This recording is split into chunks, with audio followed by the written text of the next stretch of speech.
como que tenía una conversación con Dios y le decía: "Oye, pana, hagamos un trato sencillo. Yo no me quiero suicidar porque tú me regalaste la vida y en esto estamos, pero no me está yendo bien y a ti te consta que no me está yendo bien. ¿Por qué no me duermo y no me despierto?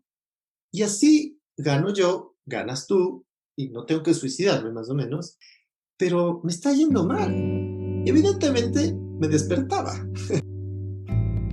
¿Qué tal de amores? ¿Qué tal de migraciones hacia otras formas de querer?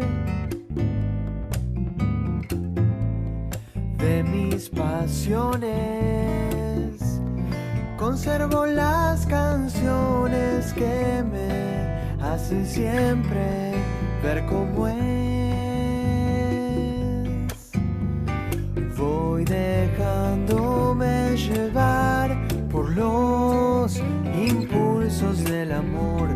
Voy dejándome encontrar en las historias. Y puede ser que mis amores no sean lo que el mundo espera. Cuando grito fuerte que me quiero.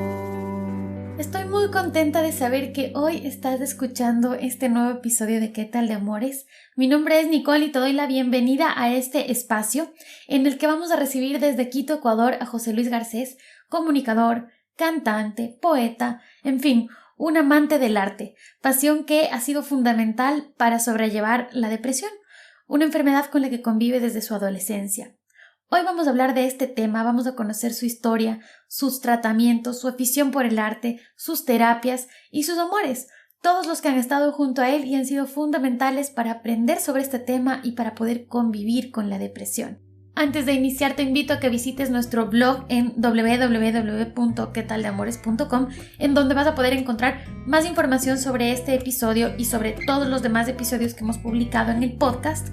Y bueno, en esta semana particularmente hemos incluido los enlaces a los libros de poesía de José Luis, de los que hablamos mucho en el episodio, así que vas a poder disfrutar de su trabajo como poeta y por supuesto encontrarás todas sus cuentas de redes sociales y otros datos más que puedan interesarte.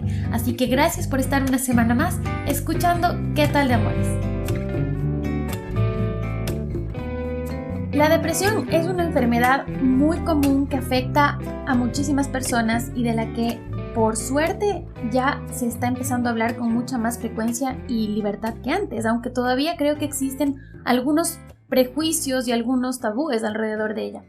Hoy me acompaña en el podcast José Luis Garcés, más conocido en realidad por sus amigos cercanos como el Flaco, así que me voy a referir a él de esa manera en este episodio porque se me haría imposible decirle de otra forma, porque le conozco hace muchísimos años y hoy vamos a hablar de su historia porque el Flaco ha aprendido realmente a convivir, por decirlo de alguna manera, con la depresión, con esta enfermedad que afecta a millones de personas en el mundo y que cada persona además la vive de una manera distinta, pero lo que es importante aquí es ir conociendo los caminos que tenemos para enfrentar distintos momentos de nuestra vida y obviamente también saber cuáles son todos esos amores que acompañan estos procesos importantes. Así que, Flaco, bienvenido, gracias por haber aceptado estar aquí y contar tu historia en ¿Qué tal de amores? Hola Nicky, un gusto estar. No me imaginé estar hablando de la depresión, no porque no me guste, sino porque es la primera vez que lo hago así tan públicamente. Y cuando me lo propusiste, ¿quieres hablar de la D? Y yo dije presión, creo. Es que sí, me parece maravilloso poder conectar, porque así como la depresión es una enfermedad medianamente compleja y a veces incomprendida, a mí me ha regalado muchas cosas y me permitió encontrarme en muchos aspectos después de todo el Sí, dolor. y yo creo que esa es justo la intención de la invitación y la intención de todas las charlas que tenemos en este podcast. Entender que hay un montón de momentos difíciles y un montón de dolores también que finalmente son parte de la vida y que dentro de esos dolores también se encuentran espacios de amor, de esperanza, de motivación y de un montón de otras cosas, ¿no? Entonces, así como valoramos los momentos súper importantes y felices, también es importante saber que dentro de todo ese recorrido que tenemos en la vida hay estos otros momentos difíciles, pero que finalmente también existen herramientas, personas, momentos, terapias y un montón de cosas alrededor que nos permiten seguir viendo ese lado positivo y ese lado lindo de la vida. Bueno, hemos hablado que el tema que vamos a tratar hoy es la depresión y ya nos has adelantado tú un poco más o menos de cómo lo viviste y qué es, pero creo que es importante empezar poniendo un poco un contexto breve sobre esto y decir qué es la depresión. Según la Organización Mundial de la Salud, la depresión es un trastorno mental que se caracteriza por la presencia de tristeza, pérdida de interés o placer, sentimientos de culpa o falta de autoestima, trastornos del sueño o del apetito, sensación de cansancio y falta de concentración que puede convertirse en un problema de salud muy serio, especialmente cuando es de larga duración y de una intensidad moderada a grave. Esto quiere decir que también hay momentos en la vida en que vamos a sentir tristeza o vamos a sentir cansancio o no nos vamos a sentir bien, pero no necesariamente son una depresión. Entonces hay que entender a la depresión como una enfermedad que tiene que ser tratada con esa seriedad y que hay especialistas y hay terapias específicas que nos ayudan a salir de todo esto, ¿no?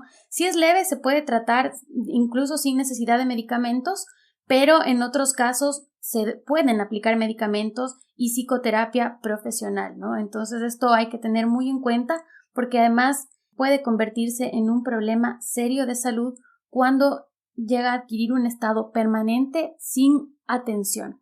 Eso es más o menos, creo que es importante tenerlo claro para iniciar a hablar de esto porque los temas de salud mental son muy delicados y hay que tratarlos con esa misma seriedad y hoy obviamente vamos a hablar de tu experiencia y de cómo tú has llevado y has tratado este tema, pero las personas que escuchan también es importante que siempre consulten a un profesional y ahora también poder aprender de las experiencias personales que venimos a compartir aquí. Entonces, Flaco, yo te quiero preguntar directamente, ahora que nos has dado ya un contexto de lo que ha sido en general la depresión para ti, pero quiero preguntarte, ¿cuándo fue que tú en realidad empezaste a detectar en tu vida que más allá de tener un momento triste, en realidad estabas entrando o teniendo un cuadro depresivo como tal? Cuéntanos un poco tu historia porque en algún momento hablamos y tú detectaste esto a muy temprana edad. ¿Cómo fue ese proceso? A ver, ahora que tengo un poco más de conciencia puedo hacer retrospectiva, pero así como sensación pura, creo que a partir de los 14 o 15 años, es decir, 13, 14, 15 años, cuando empiezas a entrar a la adolescencia, a mí me empezó a saltar esta tristeza constante y este gusto de estar en esa tristeza, porque la depresión hay que entenderla como un hecho de que le comienzas a agarrar gusto a la tristeza más allá de lo lógico que es que no debes de estar triste por todo, ¿no? Ahora te puedo decir con perspectiva que yo siempre tuve desde mi niñez muchas vetas de tristeza y eso no tiene nada que ver con mi entorno. Yo tengo un entorno familiar maravilloso, o sea, de los pocos que quedan en el mundo quizá. Nos llevamos bien, nos queremos, hay broncas como en todo lado, pero hay mucha sensación de cariño, de soporte, de ayuda, que todos dirían, oye, ¿dónde está el mal? Pero te puedo decir que viendo en perspectiva, yo en mi infancia ya tenía esta beta triste, ¿no? Primero pasa que yo no tengo muchos recuerdos de infancia. Y cuando fui a terapia, tenía que ver con que mi cabeza está acostumbrada a borrar lo malo y a tratar de eliminar esas sensaciones. Y no porque mi infancia haya sido mala, sino porque tengo la tendencia de no engancharme porque tengo ¿Y miedo a cómo mis llegaste a esta dolores. terapia? Porque uno a los 13, 14 es chico todavía como para llegar a esta reflexión de decir, bueno, voy a buscar ayuda profesional. ¿Cómo hiciste? ¿Cuál fue ese proceso de, como tú dices, de interiorizar, decir, bueno, tengo estas vetas de tristeza que recuerdo desde la niñez, pero ¿en qué momento uno reconoce que puede ser algo que tiene que manejarlo con ayuda? Yo recién fui a terapia a los 19, Ujú. 20 años, ¿ya? Es decir, yo pasé casi toda mi época adolescente en este mood y fue creo que la época más dura, te podría decir. Y ya llegué a un punto a los 19, 20 años en donde decidí que necesitaba ayuda. Me acerqué a mis papás y en esa época les dije, necesito un psicólogo. No pregunten por qué, lo necesito. Y ellos básicamente inmediatamente me buscaron un psicólogo y la psicóloga me derivó a psiquiatra, ¿no? Ella me dijo, mira, necesitas ser visto por un psiquiatra y el psiquiatra ya hizo el tratamiento fisiológico, médico, con pastillas, y el tratamiento psicológico. Pero claro, antes de ese proceso, hasta yo llegar a decidir, me pasaron Porque muchas estamos hablando de cosas. 6 o 7 años en los que tú seguramente estuviste viviendo Exacto, eso solo, de alguna manera, solo. ¿O con quién lo compartiste? ¿Cómo fueron esos absolutamente años solo. entre me doy cuenta que algo pasa y pido ayuda? Son muchísimos años y años fundamentales en la vida. La adolescencia, los momentos del primer Sí, amor, los momentos de conocerse a uno mismo, los momentos de las primeras muchas cosas de la vida. ¿Cómo viviste ese momento solo? realmente no entiendo cómo lo viví tan solo. Cómo uno con los años gana experiencia y se da cuenta que mientras más humano es, mientras más se deja caer a veces, ¿no? Y aceptarse en los errores y en las derrotas y en las necesidades. Pero en esa época lo viví, te digo que 100% solo. O sea, primero porque no sabía qué me pasaba, no tenía el concepto de depresión en mi cabeza, pero claro, yo ya me di cuenta que esto estaba mal el momento en que no sé si puedo decir que tenía deseos suicidas, pero porque nunca llegué a eso, pero sí fueron deseos de querer morirme, que no Claro, es no lo es lo mismo. mismo tomar acción versus tener algún pensamiento, pero claramente este tipo de pensamientos son parte ya de una depresión, o sea, es parte de una enfermedad que hay que tratar. Eso es importante aclarar ahora. Exactamente. Ajá. Entonces, en ese proceso me acuerdo que en ese proceso yo, en ese momento de mi vida, perdón, yo era mucho más religioso que ahora, ¿no? Entonces yo me acuerdo que muchas veces o durante varias noches lo único que hacía era como que tenía una conversación con Dios y le decía, oye, pana, Ujú. hagamos un trato sencillo. Yo no me quiero suicidar porque tú me regalaste la vida y en esto estamos. Pero no me está yendo bien y a ti te consta que no me está yendo bien. ¿Por qué no me duermo y no me despierto? Y así gano yo, ganas tú y no tengo que suicidarme más o menos, pero me está yendo mal. Y evidentemente me despertaba. Entonces, esos eran los peores días. Esos fueron de los peores, esos días que pedí y no pasaba lo que quería que pase. Y tenías que seguir, porque no ibas a, o sea, ya estabas claro que no ibas a tomar alguna acción. Claro. Exacto, acción alguna, ¿no? Entonces era como, ¿qué quieres de mí? O sea, ¿hacia dónde voy? ¿Para qué esto? ¿Por qué esta sensación? Y además preguntarte, ¿qué es esta sensación? ¿Qué tengo que hacer? ¿Cuál es el objetivo? ¿Cuál es la misión, digamos, de este tema? Y en ese camino me encontré con algo que ahora entiendo que es mi salvación y fue, y ya conversaremos más adelante, fue mi cara y mi cruz, fue mi Dios y mi ángel, ¿no? Que fue escribir. ¿Cómo afectó tu relación con tu entorno, tu depresión? Porque ¿qué es lo que pasa? Uno cuando está, me estoy remitiendo además a un momento adolescente en donde se comprenden menos ciertas cosas, ¿no?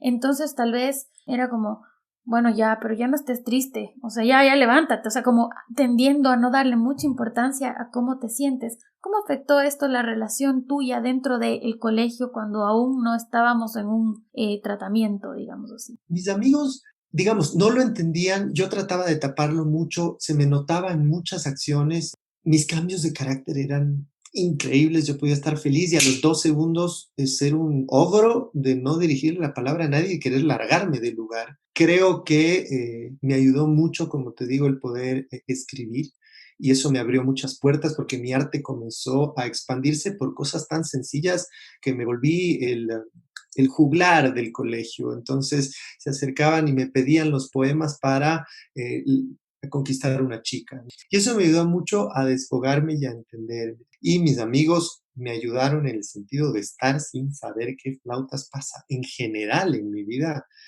aunque no lo hayan comprendido, porque yo tampoco lo dije, el estar en esta enfermedad es básico y elemental.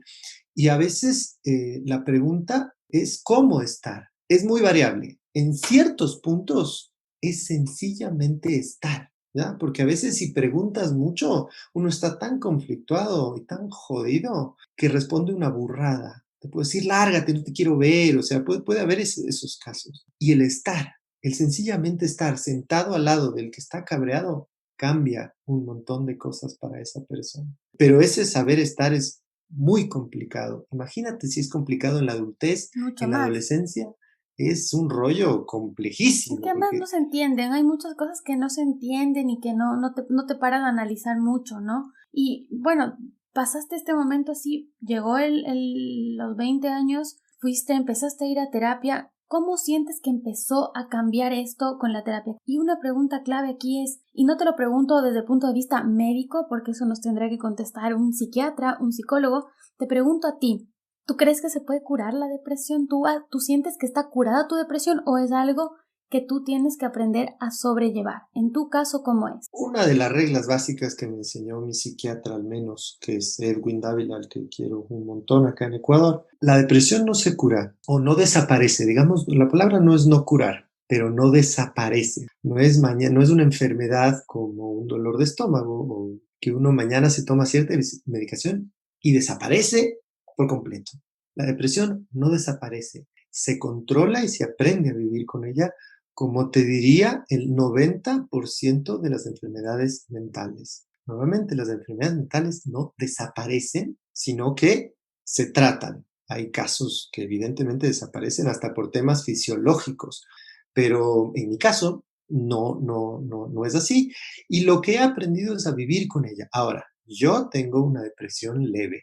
Entonces, lo único que hice fue durante todo el proceso aprender a tener herramientas para manejar la depresión y llevarla de mejor Esas manera. herramientas te dieron en las terapias. Esas herramientas me dieron en las terapias y esas herramientas me enseñó la vida y esas herramientas, la madurez también te ayuda a manejar, ¿no? Entonces yo creo que es un combo de situaciones, porque yo tengo la ventaja que tengo un ambiente no tóxico. Tengo muy buena familia, tengo muy buenos amigos, entonces ese ambiente no tóxico te ayuda un montón a encontrar paz, tranquilidad, seguridad, bienestar, apoyo, lo que no suele pasar en todo el mundo. A veces el problema está en la propia casa. Entonces, ahí es cuando se exacerban muchas cosas. Ahora, ya te digo, para mí no se cura, o no quiero utilizar la palabra no curar, pero no desaparece, sino que se maneja y se aprende a manejar. Ahí hay una imagen muy chévere que hay en una película que se llama The Beautiful Mind, que tiene que ver con este matemático genio que tenía esquizofrenia. Creo que la hace Russell Crowe. Y al final de la película hay una toma o una escena muy chévere en donde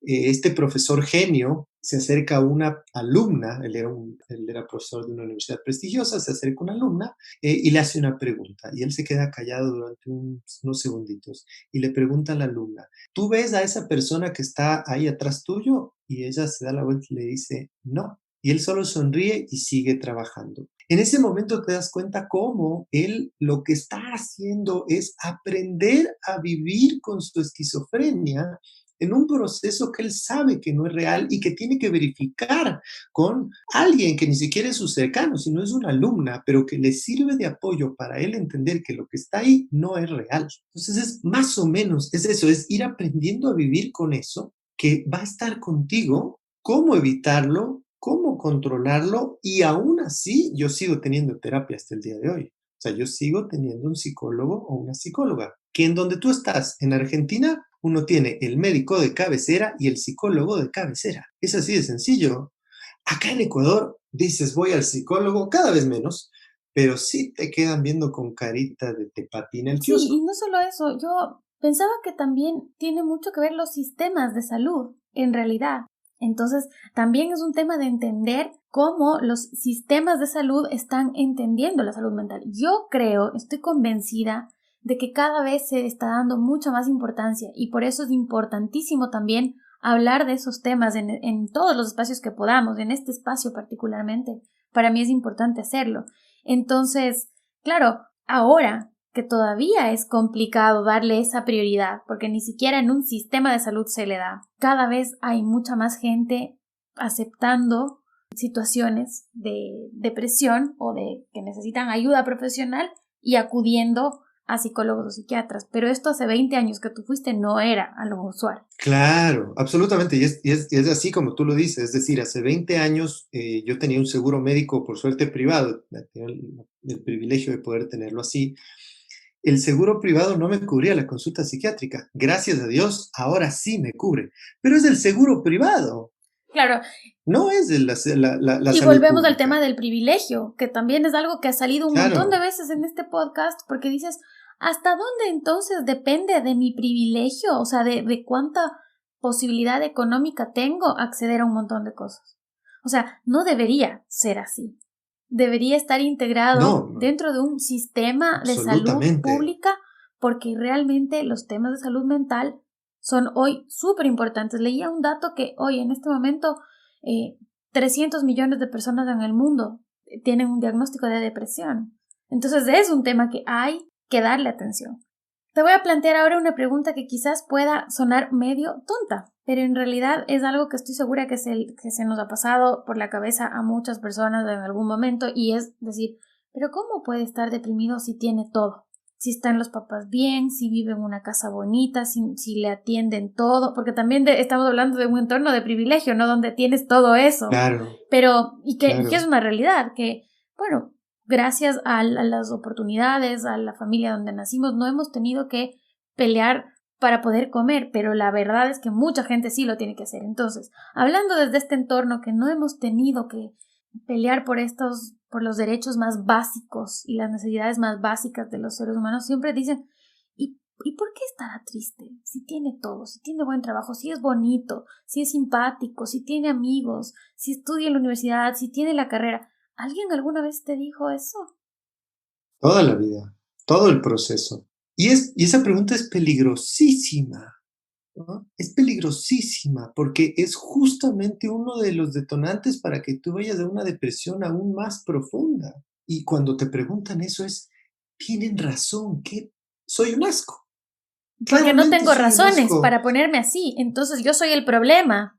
porque no debería, tengo todo y encima sigo sintiéndome así, qué asco de tipo. Y entonces te puede hundir en cuestionamientos. Creo que es muy importante hacerlo gráfico al tema de la depresión. La depresión es un proceso en donde tú lo que estás haciendo es rumeando mentalmente. ¿A qué nos referimos con rumear? Tal cual las vacas, pero en vez de césped, pensamientos. Las personas deprimidas en mayor o menor nivel lo que hacen es rumiar pensamientos negativos. Ojo, aquí quiero aclarar una cosa muy importante, que la tristeza no es negativa. Eso es algo que la sociedad en su conjunto nos ha hecho pensar así. Si estás triste, estás mal. No. Y ahí lo importante entonces de entender es que estar deprimido no es estar triste. La depresión es un proceso de rumeo mental que lo que hace es llevarte a una sensación de tristeza, pero a través de pensamientos recurrentes de negatividad y de no superación personal. La tristeza es una sensación específica sobre una circunstancia. Cuando tú ya eres 100% negativo y no ves nada bueno, va más allá de estar Ujú. triste. Y no tiene Yo que creo pasar que nada a tu cuando alrededor para que te provoque tristeza. pero nada, es el hecho de Ujú. existir, es el hecho de existir. Y entonces, yo creo que el momento más grave de la depresión, que la verdad yo creo que lo rocé y cuando lo rocé fue que salí corriendo a terapia porque dije, estoy mal. Más allá de, primero lo que te conté, estos no pensamientos suicidas, sino de deseo de morir, de no existir, de no estar acá, de que se acabe esta vaina porque está jodido.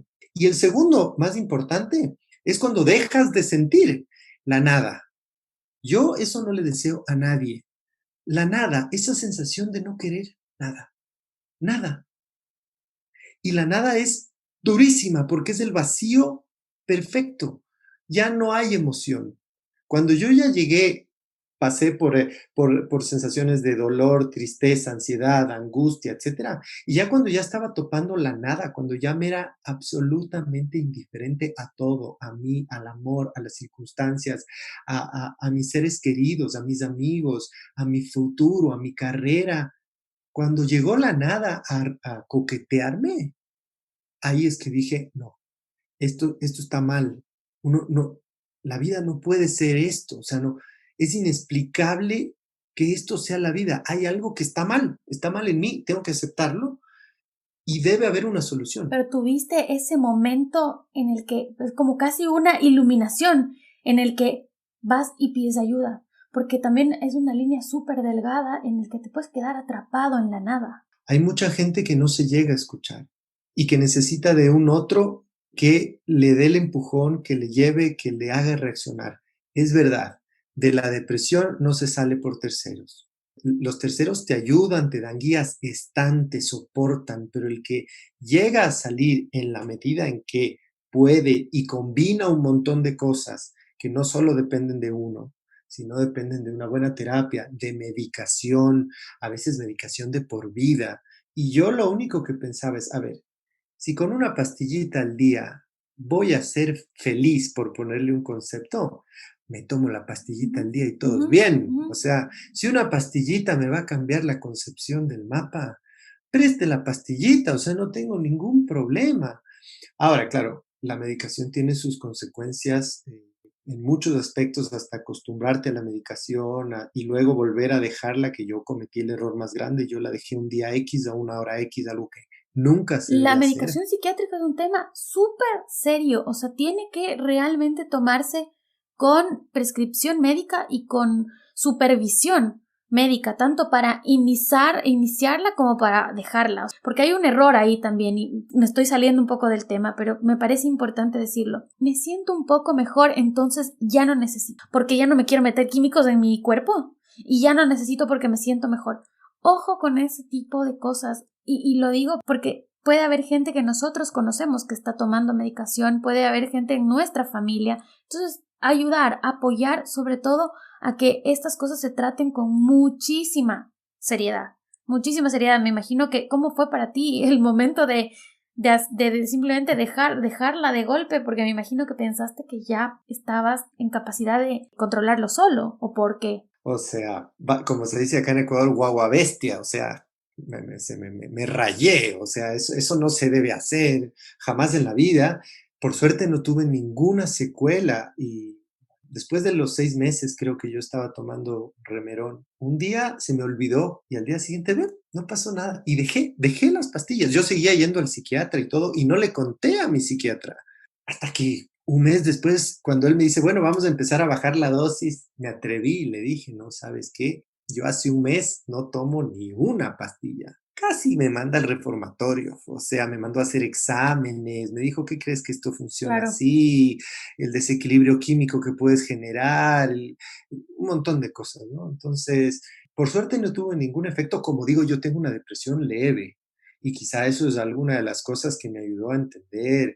Tenía una edad ya más adulta, es decir, ya no estaba en la adolescencia. O sea, hay un montón de factores que jugaron a mi favor para que no me pase nada. La saqué barata, la saqué baratísima y pude dejar la medicación y no he vuelto a tomar medicación desde esa vez, lo que no significa que no tengo controles con él. Ahora, Flaco, quiero hablar un poco de tu familia. ¿Cómo se habla o cómo se habló inicialmente en tu casa de una depresión? Mira, yo creo que mi entorno familiar es maravilloso y todos aprendemos a adaptarnos al entorno en que vivimos. Y en este estoy muy confortable y he encontrado el soporte y la ayuda, quizá no en grandes charlas ni conversaciones eternas ni en cuestionamientos de por qué estás deprimido, qué es la depresión, cómo te sientes, sino en acciones, o sea, en estar. A mí mi familia me ha enseñado a estar.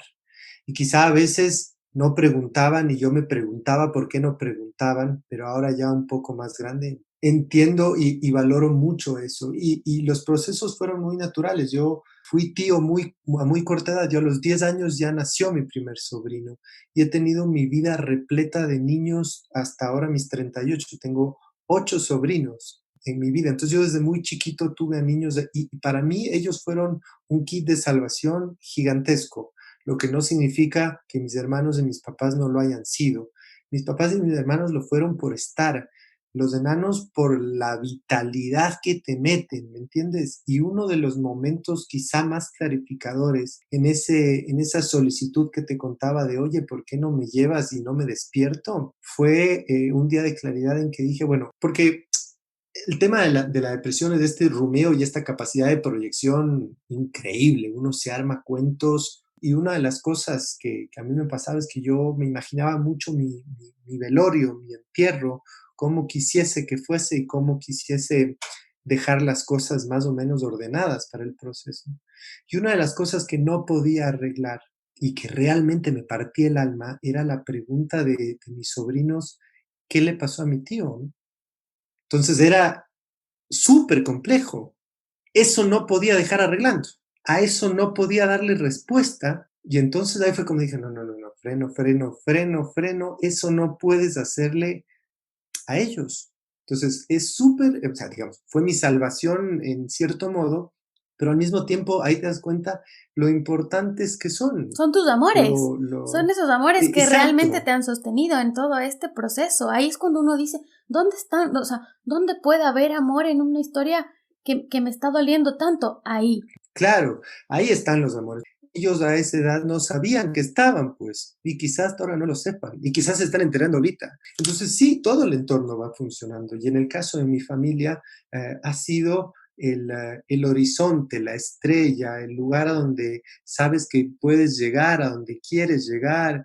Yo en mi casa encuentro paz y eso es algo muy importante. A veces las personas que tienen cualquier enfermedad mental o que ni siquiera tienen una enfermedad mental, pero tienen un cuadro de violencia en su hogar. Imagínate lo que es llegar a que tu casa no sea el refugio. En mi caso, mi casa sí es el refugio. Yo aquí tengo paz. Claro, y es súper importante este tema de la familia que estamos hablando y de los amigos, que en realidad me parece que ahí están los amores que te han acompañado en este camino, ¿no? En esos dos entornos principalmente.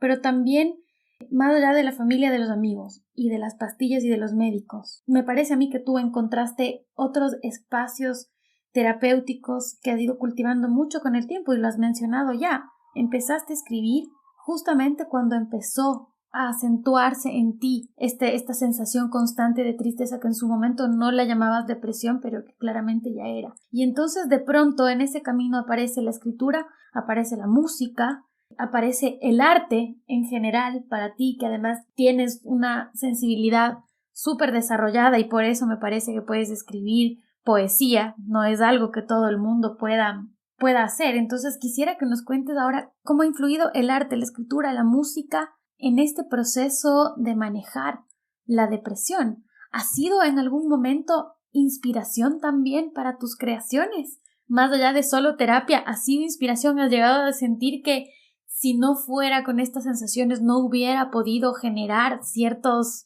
poemas o ciertos productos? Sí, la tristeza suele ser muy creativa, ¿ya? Muy creativa.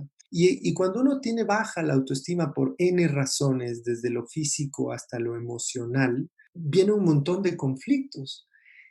Y la escritura y el canto me devolvieron la autoestima, me empoderaron en que yo podía ser yo, no otro. Y entonces yo empecé a escribir y cuando empecé a escribir comencé a desfogar y comencé a generar un proceso de autoterapia. Lo que quizá pocos sepan es que yo tuve que aprender a escribir de nuevo. ¿A qué me refiero con esto? Durante toda mi adolescencia, la escritura se basó en la tristeza y comenzó a volverse en un círculo vicioso. Un círculo vicioso en el que, como me gustaba escribir, entonces ya buscaba estar triste para poder escribir, súmale la depresión y yo entraba en un bucle peligroso. Una especie de adicción también. Puede Sí, tornarse un poco sí. adictivo a que mis mejores productos, mis mejores escritos y mis mejores poemas salen cuando estoy triste. Y te dejas comer por eso. Entonces, cuando estuve en terapia con el psiquiatra, me dijo, mira, lo que haces es tu salvación, pero es tu demonio. Si tú sigues en ese bucle, es muy peligroso. Y comenzamos a hacer una terapia sobre aprender a escribir. ¿Cómo no escribir triste? Y yo en realidad dejé de escribir casi 2 años, tuve una para de escritura. Te digo que yo tengo la bendición de que escribo un montón. En mi vida tendré no sé, 5.000, 6.000 poemas escritos, pero en 2 años no escribí. Ese proceso de vida, de ir entendiendo, de aplicar y de transformar la tristeza en nostalgia para poder entrar en el mood y escribir, me tomó un montón de tiempo, un montón de conflictos, porque cuando yo dejé de escribir, ahondó mi depresión en muchos momentos, porque yo decía, medianamente lo medio único que hacía bien, ya no puedo hacer. Por suerte se dio la vuelta al mundo, ahora escribo, sigo escribiendo, cumplí sueños. Bueno, pues yo ya tengo por suerte 3 libros y los saco con el objetivo de ser ¿Cuál ha feliz. sido el poema más especial que has escrito? O sea, ese que tú te acuerdas hoy y dices, este escribí en un momento clave, porque tienes una producción de poemas altísima, acabas de decir ahorita, 5 o 6 mil poemas, eso es un montón, y tienes 3 libros que vamos a dejar colgados los links y los enlaces para que se contacten contigo y pueda la gente ver tus libros, leer tus cosas, vamos a dejar tus cuentas de Instagram y todo en el blog. Pero son tantos poemas. ¿Cuál recuerdas que te marcó? Ujú. Bueno, tengo varios poemas sobre esta temática, porque hay varias vivencias en mi vida. Yo tuve una operación específica en mi vida porque tenía una condición que se llama pectus excavatum, que específicamente es tener el tórax al revés.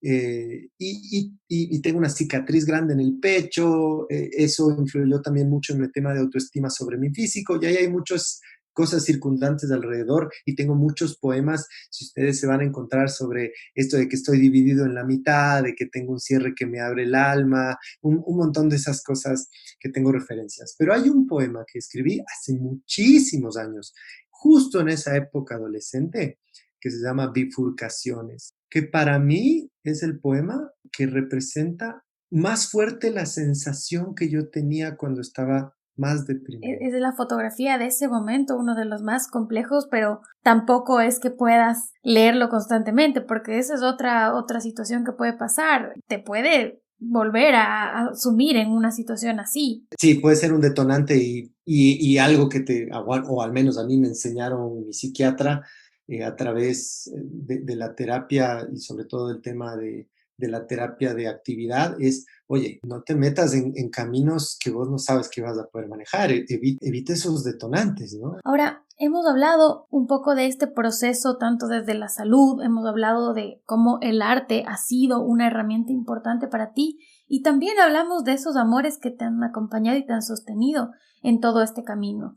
Luego de todo esto junto, ¿qué es el amor para ti? Después de todas estas cosas que has vivido, ¿qué es el amor para ti? El amor para mí es un ejercicio, porque lo interesante es que si no lo practicas se va al carajo, si no lo mejoras se detiene y te estanca. Y el amor tiene sensaciones y sentimientos en su proceso de ejercicio, es decir, uno quiere, uno se entristece, uno recuerda, o sea, el amor está cargado de emociones y sentimientos, pero el amor es más que un sentimiento, el amor es un ejercicio, es una decisión, es una fortaleza. Primero que hay distintos tipos de amor. El amor a tus amigos, el amor a tu familia, a tus hermanos. Cada uno me desprende un tipo de amor. Pero en esencia para mí el amor es un ejercicio. Y que por lo tanto no significa que si no tienes todos los amores no eres feliz. Eso también es importante. Uno decide amar y decide ser amado y decide amarse también. Ese es el proceso que más me ha costado, el decidir amarme, ¿no? Y me sigue costando un montón. Esa es mi lucha, ese es mi talón de Aquiles y trato de irme mejorando en ese amor sin llegar a los extremos del egoísmo. Amarse es importante desde la derrota, desde la vulnerabilidad, desde la soledad. Como dice mi Eso es querido amor. Esteban Lazo, el auténtico amor propio es simplemente ser como eres en todos los momentos y las etapas y las emociones de tu vida. No forzarte a ser quien no eres.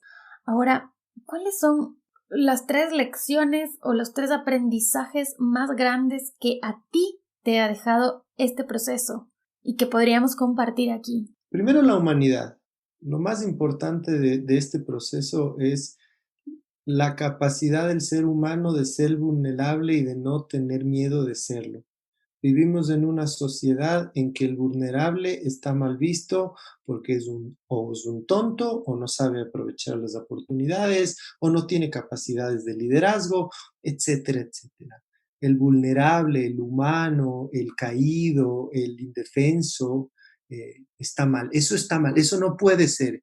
Lo primero que me han enseñado es, y cada cierto tanto me jala el cable a tierra, ¿no? La vulnerabilidad, la humanidad, el saber estar, el amor, la compañía, los amigos, la familia, eso es lo que te vas a llevar, o sea, no nos equivoquemos, no nos equivoquemos sobre esos temas, eso sería como lo primero. Lo segundo, la paciencia. Yo no soy el tipo más paciente del mundo, pero esta enfermedad me ha enseñado que ahora, 25 años después, 28 años después, si algo he forjado es la paciencia para saber que sigo aquí, que me ha costado un montón y que me va a seguir costando. Si yo no tengo paciencia conmigo mismo y le doy tiempo y me trato bien, y me doy cariño y me aguanto, no salimos. Y lo tercero, aprender a que no necesariamente la alegría la vivimos igual, ¿ya? Y eso es un concepto que recién aprendí hace poco, porque siempre pensé que la depresión no me permitía ser totalmente alegre, que como yo era depresivo nunca llegaba a la alegría plena, porque así era mi condición y así era mi enfermedad y así tenía que aceptarla. Y aprendí que yo llego a una alegría nostálgica tan plena, tan hermosa, tan a mi manera, tan pausada y no tiene juegos pirotécnicos, ni está llena de adrenalinas. Esas no son mis alegrías son ¿Qué nostálgicas. le dirías hoy a una persona que está pasando por ese proceso depresivo? Obviamente, desde tu experiencia personal, aclarando que esto tiene que ser siempre guiado por un profesional, pero tú, desde tu experiencia, ¿qué le dirías a alguien que está empezando a atravesar esto? ¿De qué señales debe estar alerta para pensar que puede estar entrando en un proceso depresivo y que necesita pedir ayuda? Lo primero yo creo que sí, que es muy importante pensar en si tienes pensamientos suicidas o de terminar tu vida, no desde el yo, sino desde quiero morirme, quiero desaparecer, quiero no estar aquí. Ese es un indicativo muy alto. Si tú comienzas a no relacionarte mucho, si te comienza a molestar mucho la gente, si tienes cambios de carácter repentinos muy graves y no sabes controlar esa sensación, y ese es otro indicativo. Cambios de carácter muy fuertes en muy corto tiempo, eso es otro indicativo. La poca capacidad de relacionamiento social, sí, esta última la pongo muy sobre el tapetito porque hay gente no, que es tímida y eso no significa que esté con depresión, ¿ya?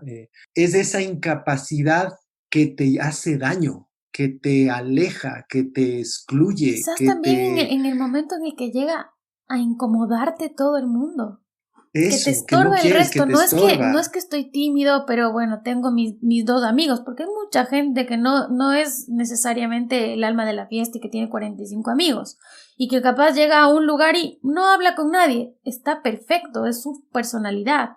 Nos estamos refiriendo más bien a ese momento en el que te incomoda la gente, incluso la gente que quieres, incluso tus amigos, incluso tu familia. Exacto, y sabes que le quieres. Exacto, y sabes que le quieres, pero no quieres que esté. Y no quieres que te pregunte, y no quieres que te joda, y no quieres que te moleste. Esos son unas tres señales muy importantes para levantar la mano. No tengamos miedo a ser vulnerables, no pasa nada, Es no parte de pasa nuestra nada, humanidad. no pasa nada. Y quizás, sí, y es deliciosa, y aprovechenla, y sáquenle provecho. O sea, eh, desen cuenta, entiéndanse y sáquenle el provecho a esto. Quizá en ese momento de tristeza salen un montón de cosas y de reflexiones que bien guiadas te pueden transformar en una mejor persona, ¿no? Entonces, creo que esas tres guías te puedes dar cuenta. Ahora, ¿qué hacer durante el proceso que lo lleve cada uno?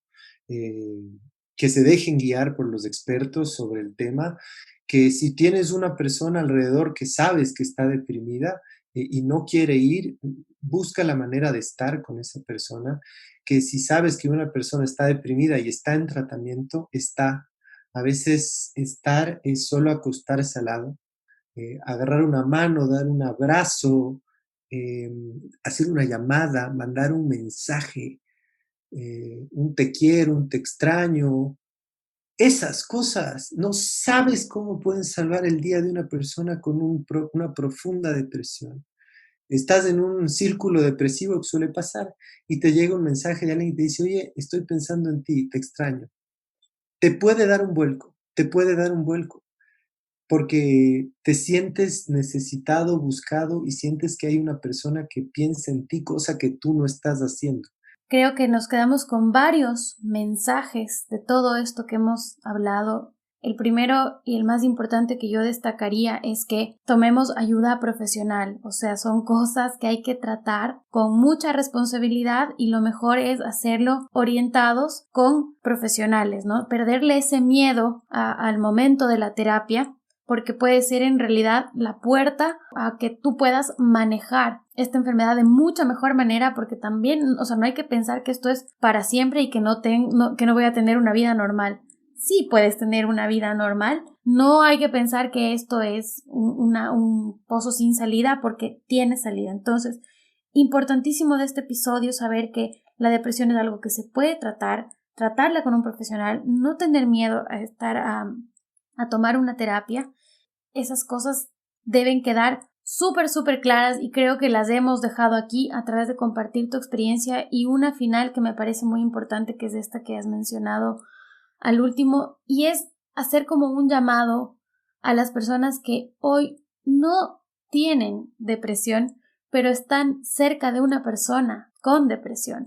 Porque lo que pasa es que muchas veces es una cosa tan difícil a veces de comprender desde afuera, porque uno solamente se queda viendo lo superficial, en el sentido de veo que está bien, veo que tiene todo, tiene cama, tiene casa, tiene carro, tiene familia, nadie le grita, nadie le maltrata, no tiene por qué estar deprimido. Y en realidad entender que no pasa por ahí. Entonces por eso cuesta quizás tanto empatizar. Y uno dice, no, yo no voy a ir porque encima que le pregunté cómo estaba, ni me contestó el mensaje. O encima que le pregunté cómo estaba, me regresó a ver medio mal y me trató mal. Entonces yo no me voy a exponer a eso. Que hasta cierto punto son actitudes comprensibles si es que tú no sabes lo que es la depresión. Pero si ahora estamos entendiendo un poco más profundamente de qué se trata, sí hacer un llamado a que podamos estar y apoyar y lograr entender las necesidades de cada persona que está alrededor nuestro, porque no serán las mismas y los procesos no serán los mismos, pero estoy segura que el sentir que hay gente que te apoya, que te ama y que te sostiene, sí puede marcar una diferencia en la historia y en ese camino. Entonces, Flaco, te quiero agradecer mucho.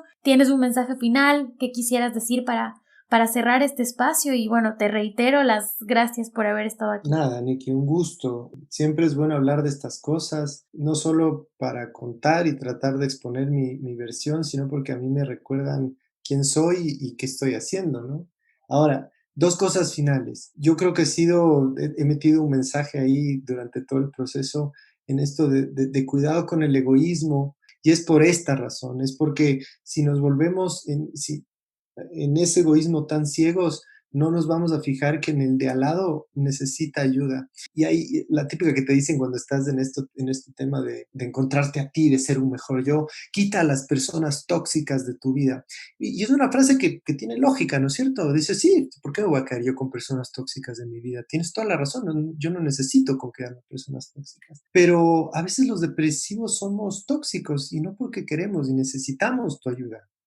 Y si tú te llevas por el egoísmo de votar a todos los tóxicos, quizás te olvides que uno de esos está enfermo y por eso es tóxico y necesita de ti. Y entonces hay que ir más allá del simple quita a las personas tóxicas de tu vida. Entiende por qué son tóxicas y date un poquito más. A lo mejor alguien necesite de tu ayuda y no es tóxico porque le da la gana, sino porque está enfermo. Además vivimos en comunidad, somos parte de una sociedad, somos parte de una familia, no vivimos solos completamente en el mundo, y además pensar en uno no es excluyente de pensar en los demás. Entonces sí es importantísimo lo que tú acabas de decir. No nos olvidemos que hay gente que está al lado y gente que amamos, que nos necesitan, que por supuesto habrá momentos en los que sea quizás un poco difícil estar al 100% porque también somos humanos y podemos errar, pero intentemos empatizar con esa situación y ser también de ayuda. Así que gracias por ese mensaje final, Flaco, te mando un abrazo, te conectaste desde Quito muy muy contenta de haberte tenido aquí y de poder conocerte más aún de lo que te conozco y conocer todos esos amores que te acompañaron y te acompañan todavía en ese proceso. Te mando un abrazo y gracias por haber aceptado esta invitación. De nada, Niki, un abrazo enorme, se te extraña y nada, un abrazo a todos también.